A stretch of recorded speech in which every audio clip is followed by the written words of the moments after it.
I join those who have spoken to appreciate Mr. President for his budget presentation yesterday and the style in which it was delivered, smoothly, effortlessly, and very eloquently, confirming that he knew exactly what he was presenting to us, and I think that is worth commendation in itself.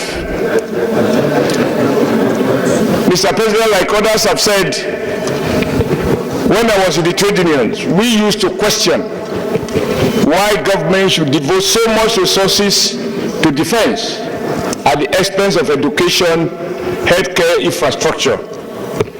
But over the past couple of years, given all that we have faced as a nation with regards to insecurity, I am now convinced, more than ever before, that none of those other important sectors can be safe unless we have security. And therefore, like all those who have spoken before me have said, I can't question why defense should have a lion's share of the budget. But the lessons we have learned since we assumed duties here is that budgetary provisions alone will not translate to the kind of outcome Mr. President spoke to, namely that our defense policies or management of our defense procurement should be guided in a way as to lay more emphasis on technology and have a much more smart, robust, and effective defense system.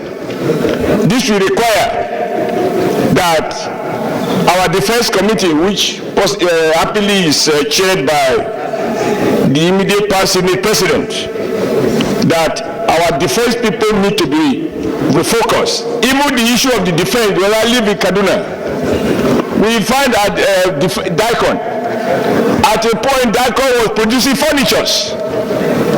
And in Kaduna it was a joke of the town that people who an institution set up to manufacture arms, at the same time a similar institution was set up in Brazil. While Brazil are now manufacturing even jets, defense industries, Kaduna was producing furnitures. I'm not sure exactly what they are doing now.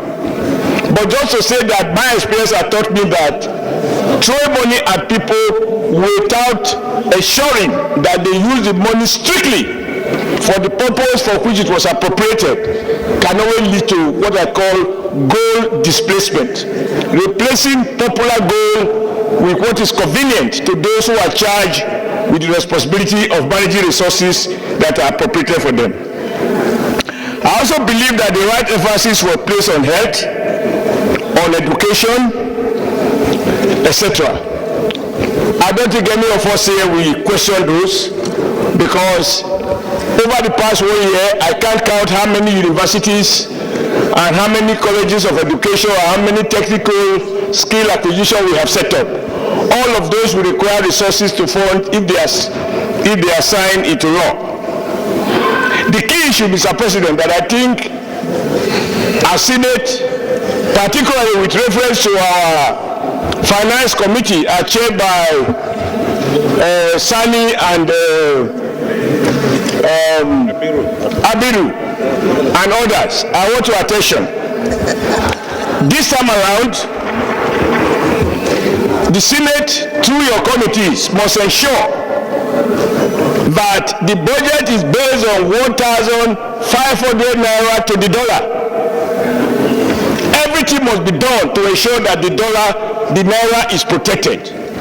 The purchasing power parity of the naira today, in my view, is grossly undervalued.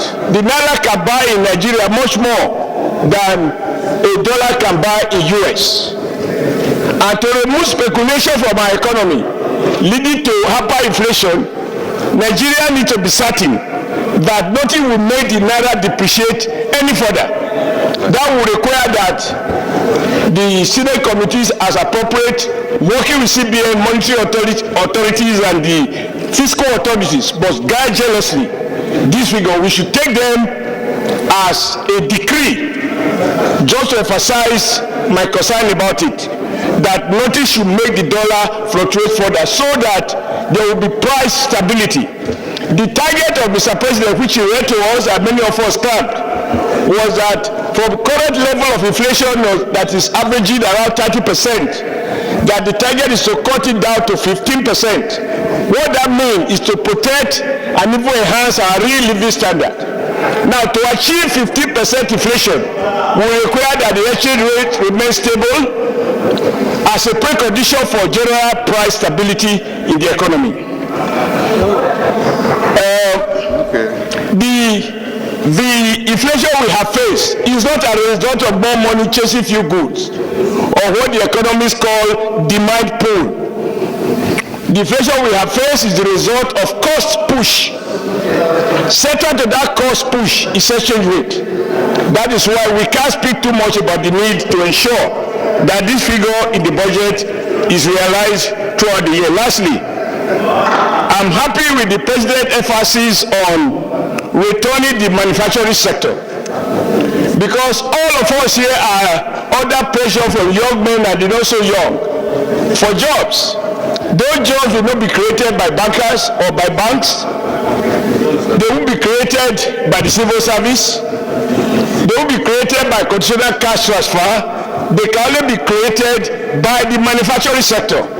When we come to the details, we will see through the Ministry of Industries what new initiatives are put in place to ensure that the manufacturing sector gradually return back so that our young people can get jobs and it will contribute to ensuring peace and security in our respective constituencies. Thank you very much, Mr. President, for allowing me to speak for 1 minute 56 seconds.